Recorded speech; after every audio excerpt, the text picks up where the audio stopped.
Hello, everybody. We are recording Compliance Coffee Chat podcast with Rod because we have great conversations when we get together. So, why not record this? I am Evie, a senior consultant Ethical Edge Experts LLC company that I have founded. And I pride myself on creating compliance programs that are human centric, that are for people, because I think companies need to recognize that people are at the base of anything and everything that happens. So culture is very important. Rob, I would like to introduce yourself. Thank you, and thank you, Evie, for hosting me today. It's always great conversations and pleasure speaking with you. You always give me a lot of ideas and a lot of things that I think about when we talk afterward. Again, my name is Rod Samra. I am a former senior investigator with the United States Department of Labor, OFCCP. Actually, wrapping up my career with the government, taking my buyout. I consider myself an HR advisor, and I try to put my knowledge and skills and everything I gained from 25 years journey in the hand of people who can benefit from it and learn from it, and hopefully they can enhance their HR systems and programs in implementing compliance and ethics in their work. In a nutshell, this is who I am and what I do. Welcome. Thank you so much for your introduction. So, why don't we just jump into the topic, the influence of leadership in ethics and compliance in companies? What have you say? All right. Well, just to give you a little background on how this entire conversation started, and I write about and I post about on LinkedIn, talking about the influence of leadership. To my surprise, one time I was reading a post, actually watching a video of an influential person on LinkedIn, Pro Voice, saying that, describing the influence of leadership on the culture, on organizational culture, as a trope, like an embellishment or something like way overrated or over magnified in its effect. And I find it very weird that someone, at that level and have that much influence would describe lead doesn't see the effect of leadership on the organization, or doesn't give it the true appreciation of how much a leadership, good or bad, can influence the culture and influence the organization and its direction. Just want to read to you. I mean, I disagreed respectfully, of course, and just want to read to you what I wrote to her. And I said, heartily disagree and respectfully, culture does start at the top. And pretending otherwise is a dangerous dodge. Leaders don't just influence culture, they codify it through silence, incentives, and who gets promoted all shape the system, right? I've said before, culture isn't a vibe, it's a structure, it's a system. And if leadership tolerate toxicity or reward misconduct, no amount of show up better advice will fix it. Telling employees it starts with you while ignoring the executive accountability, that's not empowerment, it's a deflection. So Yeah, excellent. So I am glad, you wrote that, and I 100% agree with your comment. While you were reading it, I could think of two very specific and personal anecdotal events that happened to me that have to do with leadership. Number one, and I just published a video about this not too long ago, is in my first corporate job, I was sexually harassed by my boss, who was the vice or senior vice president and the general counsel, and of course a compliance officer at the company. But this was way in 2003 time, so there weren't really compliance departments and structures as we know today. But while thinking about the events that he what he did, which I also realized is it was known that at the top level, the president and the vice president have traveled to many locations of the company across the United States and overseas. And it was known that they had relationships of whatever kind at those locations. So it was accepted for the leaders to find younger staff and have whatever relationships they wanted in the behavior. So that was one, right? That was very accepted. not correct, but yes, leaders, the setting the tone, accepting certain things that shouldn't be accepted will definitely drive the company culture and stuff like that. So that was one. Absolutely. And number one actually happened very recently where I was volunteering in an organization and came across someone who always complained. And he complained about not it was he was on the wrong side of the complaint, but the organization didn't want to deal with the complaint, so they went along with it, as opposed to saying, "No, this is not this doesn't belong here. We cannot deal with this here. If this is your complaint, you need to go somewhere else." And also, that's part of the company's culture. Like, are you going to give in to the squeaky wheels, or Absolutely. are you going to have a hard conversation? Sometimes you have to say no, right? It's also part of the Absolutely. culture. So those were the two that stand out in my mind. I know there's probably you can speak of many different examples, Yeah. right? But Yeah, no, you absolutely got to the crux of how leadership influences cultures, and I'll talk about it when I discuss in details. But I just wanted to say before I talk about this, I'm very sorry for your experience. No one should experience sexual harassment at work. We don't come to work to get sexually harassed, and but this is a great example that shows you where leadership can codify and can put the blueprint on an organization and culture. If this leader that you use as an example, gives a talk about sexual harassment prevention, for example, how credible can this person be in your eye? Or even if he brings us a consultant to talk about it, does this message resonate with you about culture, sexual prevention? Of course not. of You course, know, and funny you say this because of his role, he was the one who was giving sexual harassment training. But at that time, it was only to managers, and I wasn't a manager. So I yeah. did, but he was giving the training, and you knew he was giving the training, and then you're like, huh? That makes no Do sense. as I say, not as I do, right? And how much it actually permeated the culture, you're not gonna believe this one is. So, it happened. I didn't participate, I got demoted. Eventually, I found another job, which was a Yeah. blessing. But at the exit interview, I spill my guts. I mean, I don't really want to talk about it. It doesn't feel good, comfortable, and any of these things, right? We don't want to be known as the one who was harassed in one way or another, right? And No.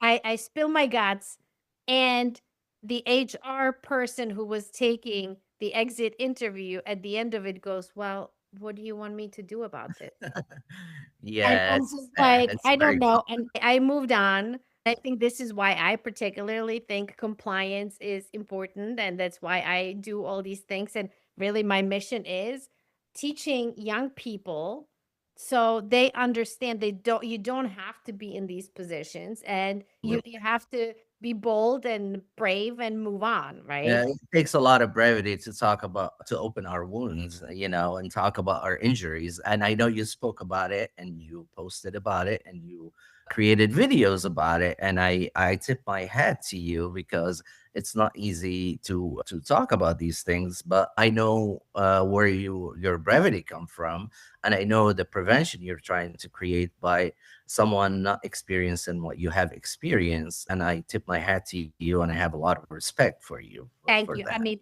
it took 20 years, right, to be get there, Right, so right. you can certainly That's understand. okay. It's never too late to teach people and try to guide them. Yeah, it's thank you, thank you. It's easy. So now, from your perspective, when you would be investigating and in your role at the department, what would you see? What would that show up as? Like, what would be the signs that you can talk about? I'm going to give you a little bit of theoretical background about the topic, and then we'll delve into real examples, right, of how leadership can really influence the culture and the direction of the culture and what happens within the organization, right? So it's like I said, like I wrote to this lady that I'm not going to mention. It's not a mysterious fog that permeates the culture. That's not how culture kind of form and comes into life. It's not something that is not designed or just comes spontaneously. it's really a design. There's a creator and there's a blueprint behind it, right? It's shaped by the action of the leaders, well, what you spoke about, and how they choose to make or not to make their leadership known and present in the culture. So they have a lot of influence on the culture itself. From theoretical point of view, Edgar Schein, in his seminal book, it's a series of work, talked about that immensely and in depth on how leadership can affect the culture. And but somehow people don't look at the culture as a system, and they don't see it as something that is structured and a blueprint that was put together by a designer. I use this analogy very often. I look at it as whether you are an atheist or a believer, you look at the world and you see this world, this system working together. And some people believe that it was accidentally came to life like this, or you believe that there's a creator, there's a designer behind this world. So what you stand on is really what shapes your view of the culture and how the culture works. So that's just my example, my analogy that I was going to give you.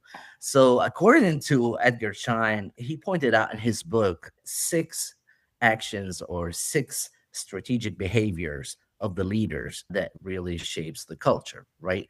And that's what I'm trying to cover with you and talk about in order to get to the point to show how cultures are influenced by executive leadership. The first thing he talked about is, and then you can stop me and add to it if you would Sure. like or elaborate. So the first thing he talked about is who we hire and who we promote in the culture has a great effect on what kind of culture we shape and we form, right? So are we, go ahead. Yeah, so here that's an excellent point to talk about. And I gave a training on ethics first in April, and that was actually the topic of I think companies right now don't, number one, showcase their culture, their values, their code early on in the engagement with the prospective employee or an employee, right, through the hiring process, and Look, you're not attracting the right people, you're thank you. never considering it, you're not setting the bar, even if you hire and you may have hired a good, a great employee, but when they don't understand your cultures and your values, they may do certain things not considering that. And then it's too late down the road. So companies really have to think about and do a self audit in a way of what does my hiring process looks like and making sure we're setting the stage. One specific example I'll give you Yeah. at a company I was working previously at is so there was none of that during the hiring process. I Hmm. started working there.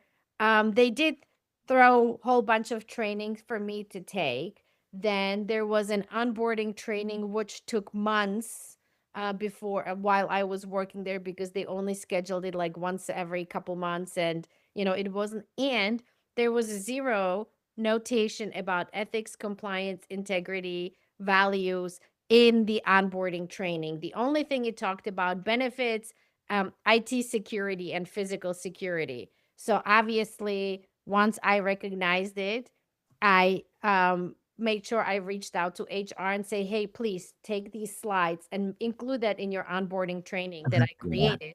But it doesn't happen. So yes, definitely companies need to do better job in showing and expecting certain things way at the beginning of employment. So if I'm hearing you correctly, you are saying that even if someone came to the organization with good ethics, good intentions, and all of that, if the culture is corrupt from within, it ends up taking the wrong action. And what we stress on is what we reflect in our behavior. Like using your example, what you said, ethics and compliance wasn't part of the onboarding process. Right. So obviously, whether you realize it or not, if you're not stressing on ethics and compliance as part of your culture, you're not telling people that it's something important or something crucial in your daily work for you to stress on and for you to reflect, right? Correct? Am I correct in my sense of what you're saying? Yeah, I think so. Just because, There's you can be an ethical person. You can, like, most of us try to do things right. Right. But like that, then you think about, well, you're in rush. I'm just shave off the little corner over here because I have good intentions. The intention is to get it done, not necessarily get it done right. And I think that is the difference in, and then all these little steps going in the wrong direction may amount to something disastrous for the company. And it goes other way around just the same way. Every little step you make in the right direction with considering ethics, compliance, and integrity. And it's really more ethics because compliance, right? That's legal. You have to do it. Ethics, it's you just have to do it a little better. You have to be motivated and communicated Absolutely. and reminded every day. Like this was actually, let me do a little shameless self plug in here is You do it. I I created this journal and it's called Let's Talk About Ethics. And inside is little just reminders of what someone said that made sense, right? Like all those little quotes and sayings to keep you on the right track. Some decisions, even though you know they're the right decisions, they're really hard to achieve. And we can give another example that just someone reminded me of. Somebody asked to approve a large gift, Yeah. right? Gift and entertainment. And it was exorbitant amount in that Wow. gift where the business case is, well, this makes sense. Your compliance hat is saying, no, it's absolutely, it's not even great, it's not acceptable, but it's not within certain organizations, decisions like that are hard to make, even Yeah. if what is the right one, because the culture, right?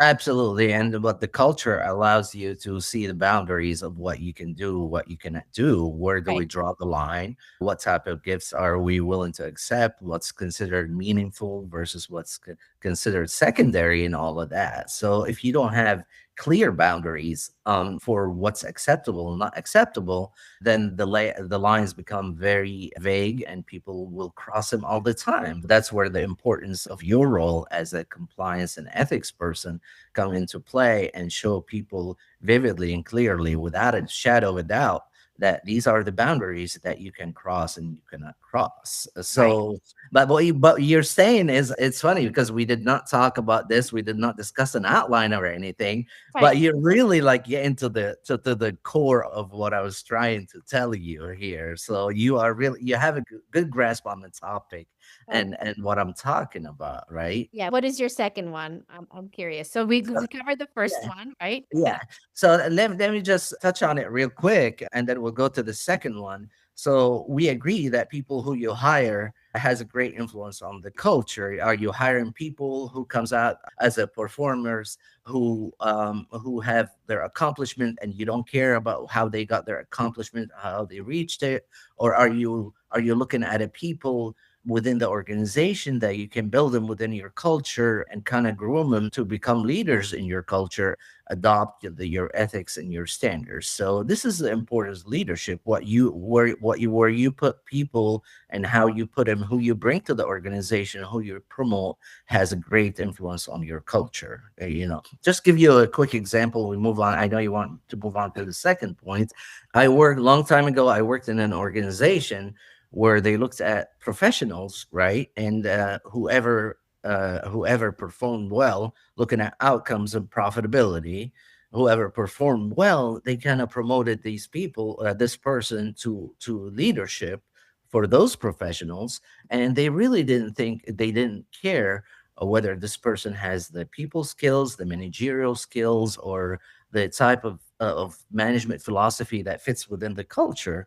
So it reached to the point where they hired, whether they promoted a high performer at one point who really created a toxic work environment to everybody, and the turnover was like more like a burger joint than a professional organization. Like high turnover, people were just leaving because of who you put in leadership. Now, if you look at it, and you can say, okay, this person is a manager at a lower level of the organization, And he's the one who's created the toxicity, the culture, the way it exists, right? But if you don't look beyond that and you see the invisible hand of what the philosophy of promoted people and what the executive leadership is reinforcing and what are they rewarding, you will not see the role of the cause of this person, why he's in this leadership position. So that's where I'm going to end the hiring part of people as an important. And it's true. I do agree with you. Okay, I what's the second one? What did they say? Okay, so in his six prongs, cultural influence, leadership cultural influence, the second one is what matrix are we measuring? What are we paying attention to? So are we looking at the numbers at profitability by itself, or are we looking at other factors that are important, such as compliance and ethics, as you mentioned? Because if you're looking at profitability, don't be surprised if you have a culture that is a cutthroat and win at any cost. What you touched on earlier is how people see that, as long as I can be profitable or I could show productivity, it doesn't matter how I show it. And it doesn't matter how I could reach those outcomes, right? So people start taking shortcuts. It's like running a 5K race. You run through the woods and you come to the line. If you're not looking at how people are getting to the line, to the finish line, you're not looking at the process itself. They can be cheating, but if you're not paying attention to it, and guess what, you're not putting the right emphasis on the trip from the starting point to the finish point, people's gonna be encouraged at least to take the shortcuts, run through the woods and come to the finish line, right? So that's how you encourage culture, whether directly or indirectly, looking at outcomes as the only measurable or the only meaningful thing, without looking at the process itself. That's how leadership can influence what permeates in the culture. I also think sometimes they are looking at the wrong numbers. So I will give you Yeah. another example from experience, which probably is the experience in most companies, and even the law is not really understanding this part. So it has to do with training. Okay. Oh, absolutely. All these years, I was the person in charge of creating training programs and making sure the entire population was trained. In my last company, we were privately owned in the United States, but overseas it was a public company. And the parent from the overseas would say, we want 99% compliance when it comes to training, code of Right. conduct training. Okay, 99%. What that looked like at this company of roughly 8,000 people was you gave them a deadline, and there would be still 2,000 people after the deadline who did not take the training. So then it became my responsibility to make sure to get them to 98, 99%. And I did. It took a while, and I did. And the problem is that we never, and I recognize this now, learning about more about ethics, compliance, integrity, numbers we should be looking at. We never stopped to look at why that group of people did not take the training past their deadline. Yeah. And I think that's probably most important metric, and work on reducing that number year over year, right? Because it's most of the same people didn't take the training on time, right? And I know uh, Behavior. one of my old bosses would always talk about the bell curve, right? And 20 will take it right away, and 20 will never take it. Then you have to chase them. And then you kind of have the consideration of the carrot or the stick. Enforcement, yes. Yeah, with those kind of numbers. But it was really interesting. We'd never stop. So I would encourage companies, yes, look at the numbers, look at the number who does, or look at the positive numbers, but then investigate and ask questions about the negative numbers of Yes. why it isn't. And most companies, because they don't have good budgets, because they're understaffed when it comes to ethics and compliance programs, they try to just rush on to the next best thing because we're just so busy. But I think it's really in this stage of we've known about compliance for 20 plus years, that that's what we really have to concentrate more on. who is not taking training, who is not doing certain things, right? Like, Oh, absolutely. What you're talking about reinforcement to all of that, what you stress on is what becomes important to people. And yeah, we'll talk a little bit more about that. great. But I wanted to move on to the third point that Shine talked about in his work. He said that how leaders react in the moments of crisis has a great influence on the culture, right? So is it a knee jerk reaction versus long term mentality? Take an example of a person who made a mistake, let's say, and cost the company losing a very valuable client, a client that generates a lot of profitability to the company. A knee-jerk reaction is the leadership will be fixated or zoomed on how they gonna punish this employee, right? And how they gonna make him pay for his mistake. And that's a knee-jerk reaction. Really, anybody can do that, and as an action and reaction to what happened. But a leadership that has the vision and the long-term mentality and looking at things would say, will stop and say, would say, why did this employee made that mistake? Where did we fail to equip this employee with the skills needed to keep a smooth relationship with this important client, and how we can prevent such mistakes to occur in the future? So how do you react in moment of crisis as a leader has a great effect on the culture. Is it going to be a snowball effect where people's gonna they see the leader as playing the blame game, and it's going to trickle down to layers and layers in the organization, and the culture, it permeates in the culture where the blame game is the game to play in the moments of crisis. So how the leader react in the moment of crisis has an immense effect on what kind of culture you shape in the organization. Yes, 100%. And companies can create crisis management teams. They Oh, can absolutely. create policies so they are better prepared, right? And then one that doesn't happen often, but it should, is create these tabletop exercises and kind of play along with some of those things that happen. I can tell you one of the first crises in my career that I've experienced was working for a company. It was actually while I gave my 2 weeks notice. Um, I go to work. I think it was a Wednesday. I go to work, and you park your car in the garage and you go to the elevator, and then you press the button in the elevator, comes down, and FBI is greeting you. That was a shock. Oh, of course. Anybody would be FBI shocked, really. Yes, FBI is greeting you, and you had no information is given, like, you had no idea what was happening. Yeah.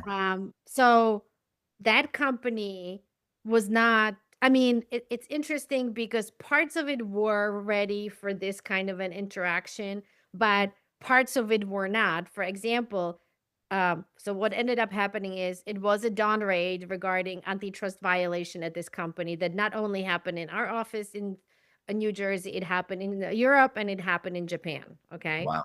So It was national, coordinated. Yeah, global. Yeah. yeah, it Yeah. was a coordinated effort by the FBI, and basically they were there to take images of the networks. So employees couldn't get to their computers, right? We weren't able to go on the network.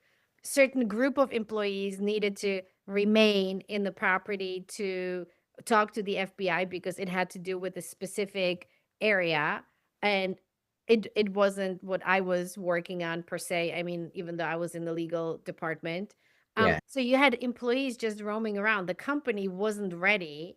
Unlike dealing with the employees, they should have said, just go home, right? Yeah. Like, you don't have to be here today. We will be in touch. Just go home. But they kind of didn't know. Like, it was, you could tell that the leadership was struggling to figure it out what they had to do.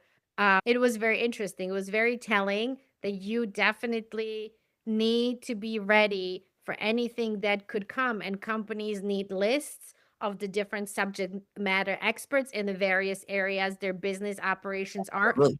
and having lawyers, insurance companies, whatever it is, communications people and Yeah. communications plans to Very be set. It's important, absolutely. so that was one of the first ones. I have a bigger crisis to talk about, but I don't think we have a time for that. So I will save that for another call of what that looked like. But we can, we can continue. Well, Definitely. that's a great example how you act and react in moments of crisis have have great immense effect on how people feel and what kind of culture they perceive and what kind of experience they have, positive or negative. The fourth thing I wanted to talk about, what Shine talked about, is what we fund as a leaders. Your profit, what is important to you. What you fund is what you form, right? It's what we stress on.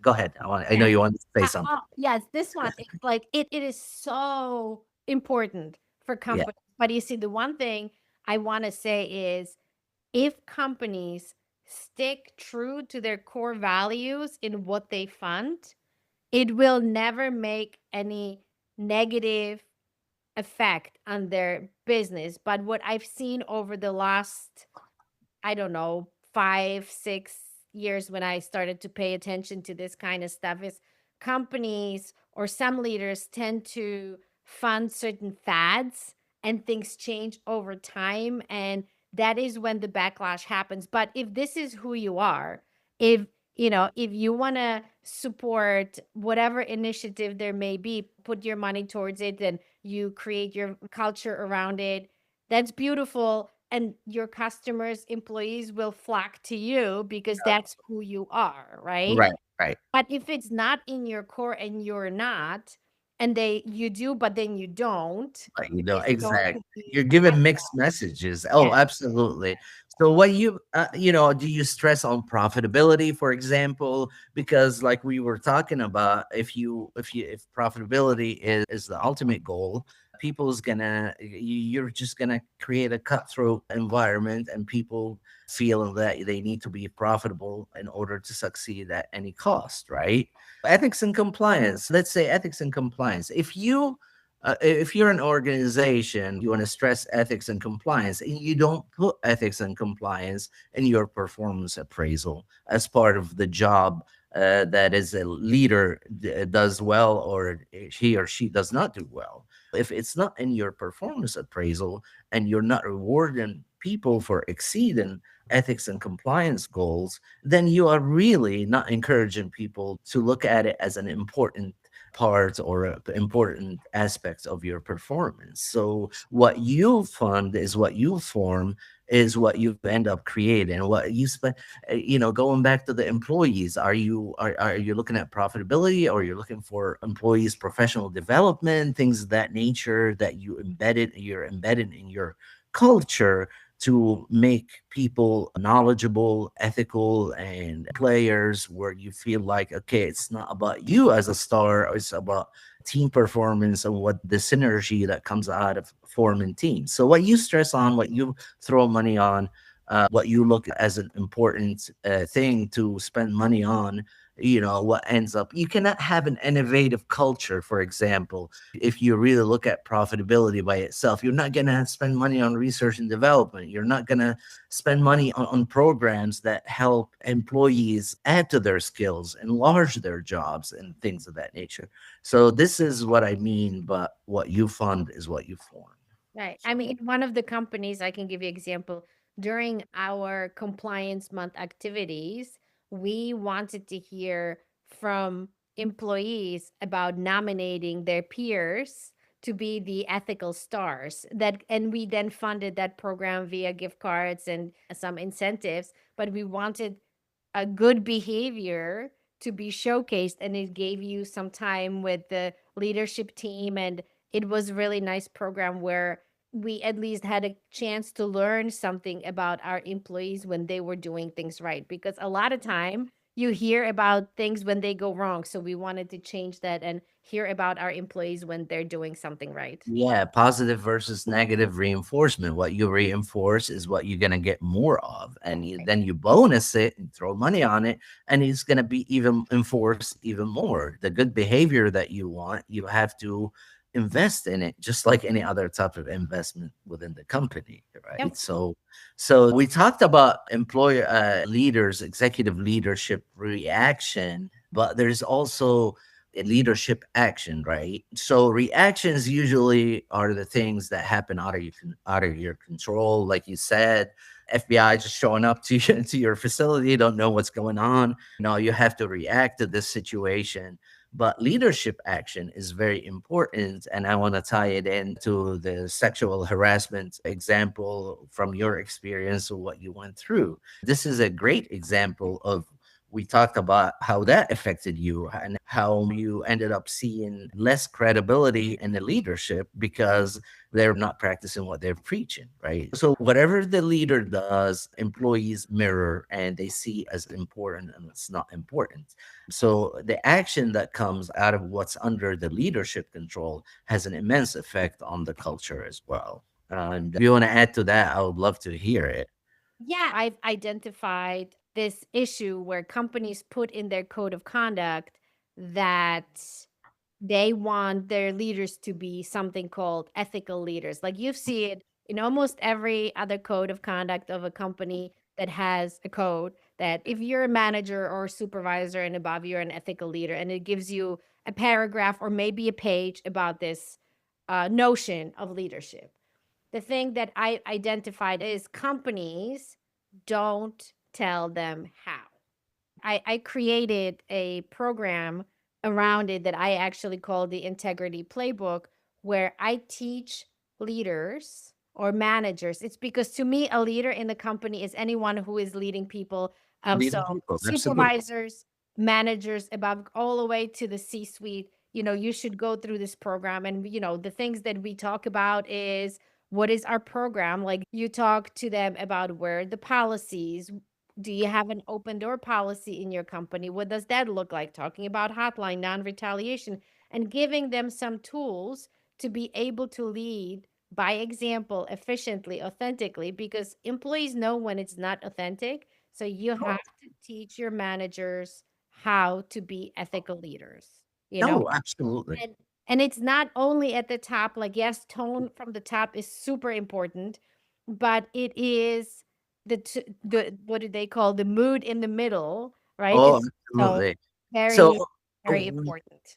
it's very important. So when I talk about leadership as the leader, as the organization or the top, the layer that leads the organization, it's not necessarily like they set the blueprint, but you just have to build the room. Everybody takes a part in what gets enforced in an organization.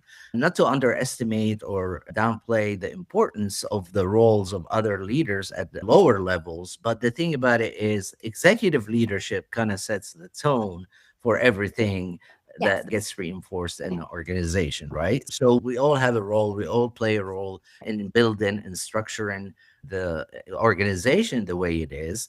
But there was, before the organization, think of it as a building, there was an engineer drawing the blueprint for this organization before it was became to life. And but we all have to build it. You have to have the builders. Everybody has to get their hand in it in order to come to life. It's just who design it, who draws the blueprint is what we're talking about. And that's where people sometimes fail to see or underestimate the importance of leadership, high leadership, Right.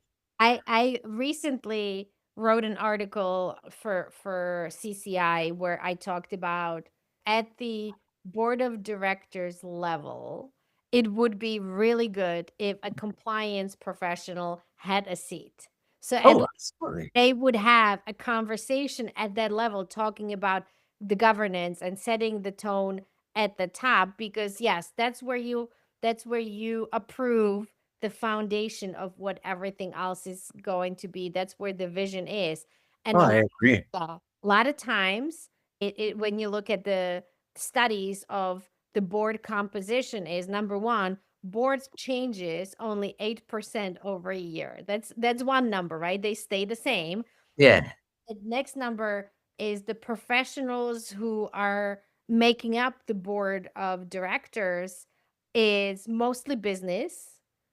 Now, lately, it has been maybe IT right. and maybe HR has a seat, maybe, right? Maybe. Maybe HR has a seat. So compliance does not necessarily doesn't have a seat. Legal may report to the board, but by the time it gets to talking about legal and compliance, they're so busy, everything is done. Like, so the time that is very, very tiny, right? We need to have these conversations, and hopefully, business people and the boards are listening to say, wait a minute, it would be very helpful to us if we can have someone who understands the compliance governance, not just from legal perspective, because that's more risk management, but compliance oversight governments, understanding how culture influences every single decision that is being made in the company, right? That's awesome, man. That's a great point because without buy-in from governance or top leadership or board of directors, you're not going to have anything or any initiative that's going to come to life. Because, like we said earlier, what you fund is what you Yeah, form. I was just gonna say that. Yep. It's where you want to put your money, what's your priorities, what are your attentions? If it's business, oh, actually, I'll say this funny part. Last year I was engaging with a client and I wanted to provide some consulting services. Yeah. The person that I talked to in the company, he was very interested in the services. And he's like, okay, I have to talk to my president of the company. And he did. And I said, okay, what did he say? And the president of the company said he wanted to concentrate on sales, not Yeah, there you go.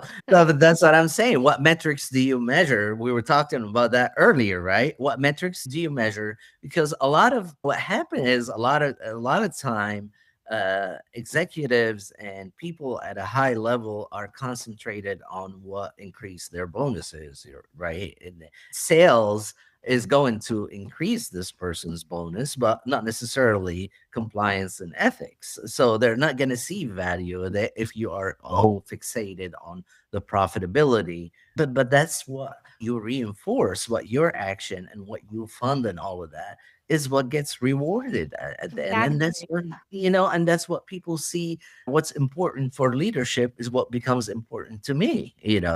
That's how it goes. I think we touched on this 6 points, which is what you just stated just a minute ago. What do they reward? Who gets promoted? Who's getting promoted in the organization? What type of person are we promoting? What do we praise, right? And what we bonus? And then you praise something, and then you add more value to it by putting bonus, by putting look, people are very irrational when it comes to a lot of things, but it's been my experience when you put money on certain things, they really pay attention, right? They really pay attention to what you're spending money on, what you're reinforcing, and that's how executive leadership comes into play, how crucial it is in building the organization and the culture. So I know you wanted to add something. Go ahead. Yeah, I feel like, for the sales achievements, it's really easy to put a bonus number on it because it's easy to measure. When it Uh, comes to ethics and yeah, no, exactly. compliance, those kind of things are a little more. Intangible or Yeah, invisible. it's not a number that you can easily, like it's not an easy metric to do, Yes. like on the personal level, but maybe there is opportunities for companies to think about the participation, the code of conduct training. Maybe they can track and create programs like I talked about before, like the compliance stars or ethical stars, and where companies have a nominating process, and then maybe those get reviewed and it can come with bonuses and things like that, because then people would be more incentivized. but Right. but also I want to point this out, which was frustrating for me in one of my previous jobs, is that company would reward salespeople with a trip to South Africa, right, Right. on the Right. other side of the world, really. And I couldn't even get the appropriate tools to get my job done well, or the appropriate training. So, those are also things that companies can help employees to do their job better, which is a reward when you are able to go on this training or something like that, that, could be seen as a bonus in the way, or reward, even though it's not directly in your packet, but it's good Right. for the long run and to make your job easier. Uh, Here's what I here's what I can tell you, Evie. I mean, if you're as a leader rewarding only top down or profitability, related metrics and positions that generate profit money for you, bottom line. Not that there's anything wrong with that, but if that's your only measure, and then don't be surprised if you have a culture that is succeed at any price, and cutthroat culture, and culture that would take shortcuts and end up costing you a lot of money down the line. Just give you a couple of real or example things that happen. And not too long ago, there was it's a public knowledge. Wells Fargo, the bank, ended up having big scandals about creating fake accounts. Yes, yes, Remember that was a that? couple years back. Yeah, I remember. So what happened is people were getting commission for creating accounts. So the only thing that was measured, or the most important thing that was measured, is how people can create accounts and how much they can bring to the bank and how much clients they can bring in. That's part of their job, to bring clients and bring it. But the company is fixated on only that measure and that measure alone. Then guess what? People started creating fake accounts in order to get the commission and get the numbers they need to measure. So that's where leadership plays an important role of what gets enforced and what's not doesn't get Yes. enforced. I actually just have another point on that too. And I've seen this piece being done the wrong way in many, many companies. And that is, litigation happens, right? In the Right. company. Yeah. But it starts somewhere. It Uh-huh. can start in various departments, whether it's like HR, whether it's operations, things happen. Finance, what have you. Most of the time, companies, when something goes wrong and they have to engage attorneys and in litigation, legal department is really the one who has the budget for those things and absorbs it. Right. They never, and I think this is what would make in many companies difference, pass it through to the department where it originated. Yeah. So if you had, you know, improper sharing of information, for example, and it was done by a specific department employee, whatever group of people, if when the litigation came through, hit their budget directly and affected their bonuses directly, Yeah. things would look different than when it's only affecting the legal department. Oh, absolutely. Because remember, we were talking about how important it is to put a money or dollar sign on certain things and certain behavior. That would be a really good example of what you said. Because bottom line is money. People pay attention to money and what gets funded, what's get rewarded, Right. and by doing that, you're really reinforcing what you want to reinforce, and that's where the importance of leadership comes to play. Right. I just want to conclude, and it's been a great conversation, and we covered a lot of topics, ethical and legal topics, and like what you added, the depth of knowledge that you added to what I prepared to speak about really made it even more interesting to me, and I really wanted to revisit it and take a look at it. But bottom line is what I see, that why what I think leadership, and especially the higher you go in the hierarchy of leadership, the more influence you have on the organization and the culture that you create. So if you see the organization as a ship in the water, right? You can look from the outside, and I think that's where most of the people underestimate the importance of leadership. You can see a ship floating on the top of the water, right? And but if you don't see someone has hands holding the rudder and turning away the ship in the direction that needs to be turned in order to reach its destiny, it's easy for you to say, okay, this ship is floating by itself and it's going in every which way. But really, you have to go inside and deep in order to see who's the creator, who's codifying everything, and who's turning the rudder, taking this organization in the direction it's going to, good or bad. So Exactly, exactly. Yeah, I feel like yes, in compliance and ethics, everyone has peace in it. It just absolutely. may look a little bit different. So why don't we end on this note? But it's been my pleasure, and I look forward to recording another one very soon. Yeah, it's been pleasure talking to you, Evie. Thank you so much for hosting me. And I hope your audience finds some value in what we spoke about today. Thank you. Thank you.